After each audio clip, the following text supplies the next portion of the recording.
À l'origine, ils étaient sûrement pas là. Pourtant, impossible aujourd'hui d'imaginer une crèche sans eux. En cette période de l'Avent, on retrouve les crèches dans les salons, sous les sapins, dans les églises évidemment, et aussi dans certains espaces publics. On peut imaginer que tous ces éléments trouvent leur origine dans la Bible.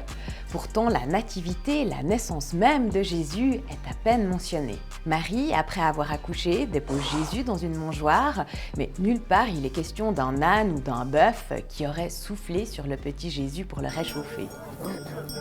Le taureau là-bas qui fait 1300 kg, qui impressionne beaucoup. Alors comment ces animaux sont-ils devenus les symboles de la crèche ? Tout commence avec la mangeoire.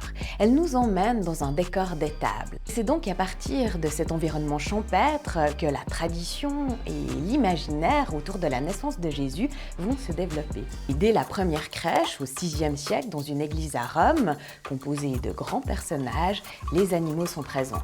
Et ils le resteront tout au long du développement de cette tradition, comme lorsque les franciscains inventent les premières crèches vivantes au début du XIIIe siècle. Puis, ce sont les petits personnages miniatures que nous connaissons aujourd'hui qui apparaissent vers 1560 et comme ils sont sculptés à la main, ils coûtent très cher.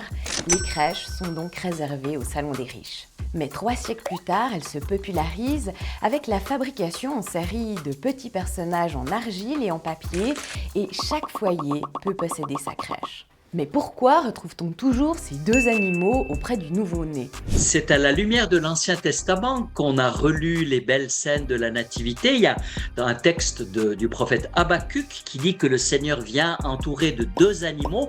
Et encore mieux, il y a Isaïe au chapitre 1 qui dit que le bœuf reconnaît son maître et l'âne reconnaît la crèche de son maître. En plus, dans la Bible, les animaux sont souvent présents lors des moments importants. Soit passifs en troupeau, comme lorsque Moïse rencontre Dieu au buisson ardent, soit l'animal joue un rôle clé, comme la colombe qui apporte un brin d'olivier à Noé et annonce la fin du déluge. C'est une façon de montrer que les animaux sont concernés par ce qui est en train de se passer, qu'ils sont inévitablement liés au destin de l'humanité. L'âne et le bœuf occupent donc dans la crèche une place toute légitime aux côtés du petit Jésus.